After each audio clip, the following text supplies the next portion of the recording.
El garrotero fantasma de Real de 14. En medio del desierto de San Luis Potosí se construyó la población de Real de 14 debido a la riqueza en metales de su subsuelo que llevó a cavar innumerables minas, donde trabajaron y padecieron muchos hombres, algunos de los cuales terminaron sus vidas de modo trágico. La vida de la población fue muy agitada mientras las condiciones de trabajo fueron las adecuadas, pero en el siglo XIX el agua se coló en torrentes en las minas e hizo del todo imposible seguir con su explotación. Además, otras minas agotaron sus reservas de metales.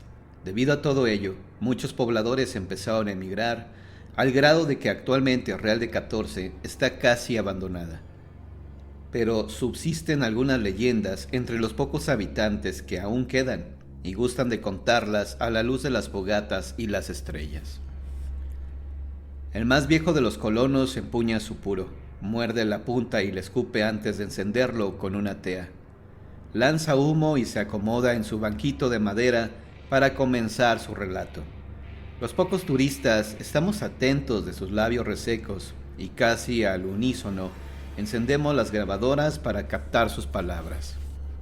La estación 14 es el sitio donde comenzó esta historia. Las mujeres apoyan unas en otras, sentadas en piedras cuadradas, caídas de casas abandonadas o en troncos escamosos, en tanto que los hombres acompañamos al viejo lanzando humo de cigarros, puros o pipas. Esta es la historia que nos contó. Hace mucho, pero muchísimo tiempo, tanto que no puedo precisar el año, llegó a la población un joven extranjero que fue conocido simplemente como Wadley. En sus ojillos animosos adivinaba que había huido de casa con ganas de vivir aventuras y de hacer fortuna con su ingenio y la fuerza de sus brazos.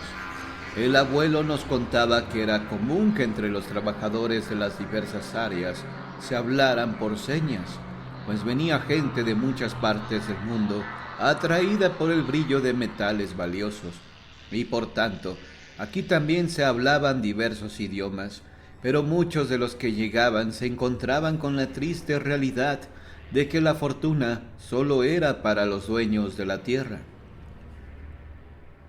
Pues ahí tienen que el joven Wadley se hizo garrotero y un mal día mientras supervisaba la colocación de rieles por parte de una grúa, esta fue vencida por el peso de su carga y el muchacho murió aplastado.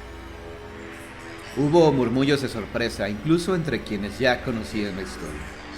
Su muerte fue terrible. Los servicios médicos tardaron en llegar, pero realmente nada se podía hacer por ese buen muchacho. Los pesados rieles lo destrozaron y él veía a los testigos como queriendo decir algo, como si quisiera preguntar si no había remedio. Al viejo se le escapó un par de lágrimas. Es muy triste cuando un hombre joven y fuerte se va de este mundo. Cuántas cosas, cuántos planes quedan inconclusos o ni siquiera empezados. Bebimos sorbos del café hecho sobre las brasas y meditamos en las palabras del viejo, mientras ecos extraños llegaban del desierto y silbidos y aullidos se colaban por entre las podridas puertas y ventanas que se mantenían adheridas a muros deshechos por el tiempo y el abandono. Pues para honrar a ese Wadley se bautizó con su nombre la estación que seguía, la de 14. Oiga, ¿y qué pasó con el cuerpo del cadáver? ¿Lo reclamó alguien? Como les digo, aquello pasó hace tanto tiempo que ni mi abuelo recordaba bien muchos detalles, pero dicen que su sangre pintó mucho tiempo la tierra sobre la que cayó, pero poco después aconteció algo que aún cuesta trabajo creer. Todos nos pusimos más atentos mientras escuchábamos el ulular del viento entre las tejas que aún quedaban en algunos techos. Resulta que tiempo después una locomotora se acercaba a toda velocidad a la estación 14 y a oscuras, cuando de pronto el maquinista vio que alguien le pedía minorar la marcha. Era una persona que agitaba su luz a bastante distancia. El maquinista obedeció. Las ruedas de acero comenzaron a rechinar sobre los rieles y de pronto se sintió una sacudida, luego de que el tren se inclinara bastante. Era como si hubiera recuperado el equilibrio y su marcha siguió segura. Preocupado y atento a su trabajo, el maquinista había olvidado al trabajador que agitaba la luz. Cuando al fin hubo arribado a la estación 14, preguntó por el hombre, pero le dijeron que esa noche ninguna persona se hallaba en servicio al lado de las vías y que el lugar por el que acababa de pasar la locomotora era muy conocido por la gran cantidad de accidentes que sucedían ahí. El haber aminorado la marcha salvó su locomotora, enfatizó el encargado del correo. El maquinista suspiró aliviado. ¿Cómo me gustaría agradecerle a ese hombre su advertencia? Quien dirigía la estación por aquellos entonces le contó la historia del garrotero y concluyó: a él debe darle las gracias donde quiera que esté. No es la primera vez que sospechamos que su fantasma deambula por los alrededores para salvar a la gente de sufrir un fin como el que él tuvo, aplastado entre pesados hierros. Al día siguiente, cuando partíamos del lugar en camioneta, creímos ver a la distancia en las afueras de la estación 14 agitarse una luz mientras un tren se aproximaba a toda velocidad. Aún hoy hay quienes encargan que se oficie una misa en honor del garrotero fantasma.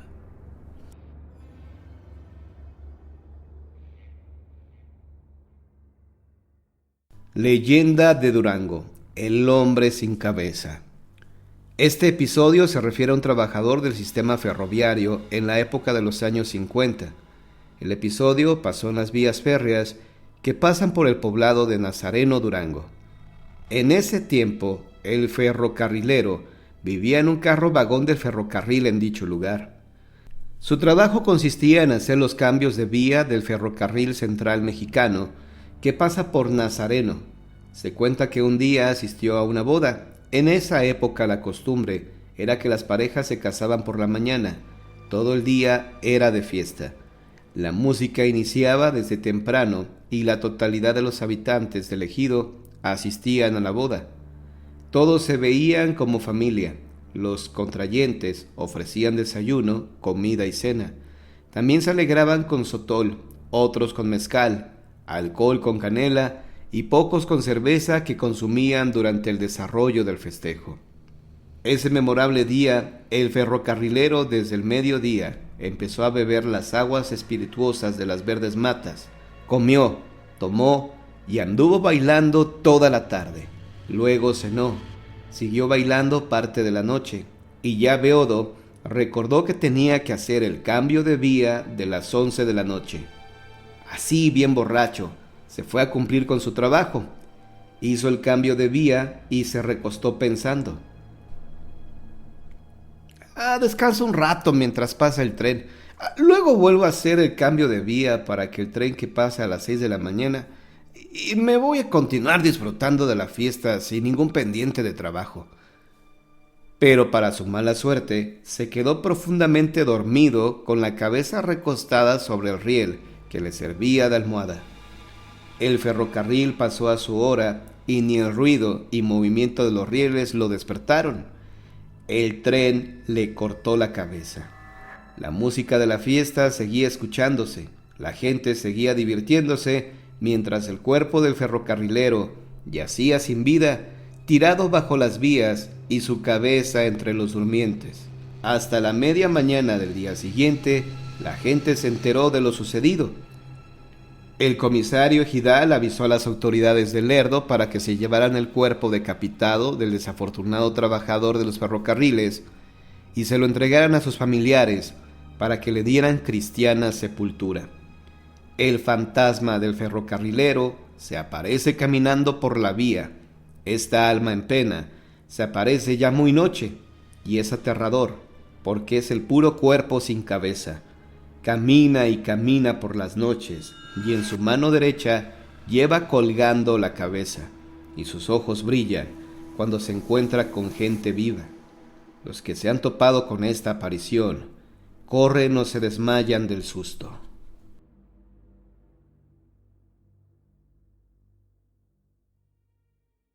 La casa macabra de San Luis Potosí.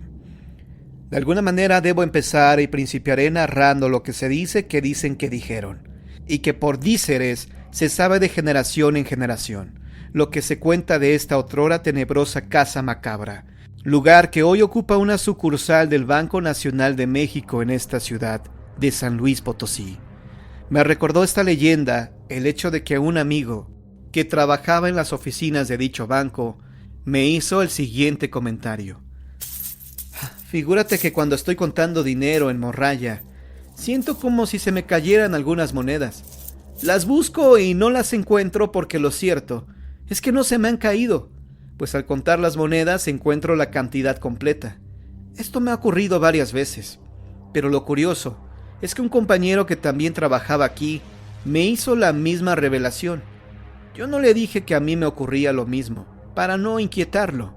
Fue entonces cuando, recordando ciertas pláticas que he escuchado, le contesté: ¿acaso tendrá esto relación con la leyenda que se cuenta de la casa macabra, que existió en este mismo sitio? A ver, cuéntame esta leyenda. Bien, con gusto lo haré. Sucedió que antes de que se construyera este edificio, que ahora es sucursal del Banco Nacional de México, se erigieron otros dos, uno tras otro. El más reciente e importante en cuanto a construcción, pero de arquitectura diferente de la actual. Era un edificio bello, por cierto, y fue residencia de la familia Almanza. En aquel tiempo ya se oían ruidos extraños, como arrastrar de cadenas o tintinear de monedas. Resulta que la mansión de los Almanza fue levantada precisamente donde antes existió una cantina de muy mala fama llamada La Linterna Roja. La mala fama no consistía en que los parroquianos se emborracharan y pelearan, cosa que en una cantina sería normal. La mala fama era que ahí se daban cita forasteros con mujeres galantes. Estas eran muy bien pagadas y aquellos eran desvalijados, y en ocasiones incluso les quitaban la vida para robarlos. El propietario de este tugurio, de nombre Mauro Lara, convirtió en panteón su propia casa, pues ahí mismo enterraba a sus víctimas. Este sujeto llegó a acumular una verdadera fortuna, reunida por estos medios ilícitos. Tanta riqueza quedó ahí mismo guardada para siempre, porque un día encontraron sin vida a Mauro Lara. Esto sucedió por riñas que tuvo con una de esas damiselas que suelen llamarse de pelo en pecho. Esta mujer pagó su delito con la cárcel, pero Mauro, el cantinero, tuvo la buena suerte de haber sido sepultado en el panteón, como Dios manda.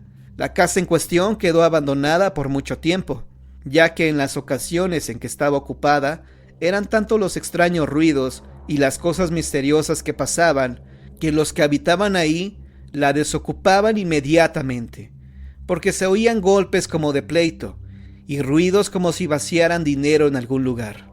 No faltó quienes escarbaran tratando de encontrar el dinero enterrado que suponían ahí se encontraba, mas nunca se supo si alguien lo encontró, aunque es dudoso, ya que los fenómenos fantasmales siguieron por mucho tiempo. Aún después de que fue demolida la primera casa donde existió la cantina y construida la residencia anterior al edificio que ahora existe, siguieron los misteriosos ruidos, sobre todo el de vaciar dinero. Tal vez los empleados de la sucursal potosina del Banco Nacional de México, quizá el velador, escuchen ruidos extraños y se callen por temor a que se rían de ellos. Es posible que los ruidos del trabajo del día disimulen los ruidos de ultratumba, aunque lo más seguro es que se oigan cuando ya oscureció, porque algunas personas que han pasado por ahí a eso de la medianoche han visto luces tambaleantes en las ventanas que caminan como velas sostenidas por la mano descarnada de los fantasmas.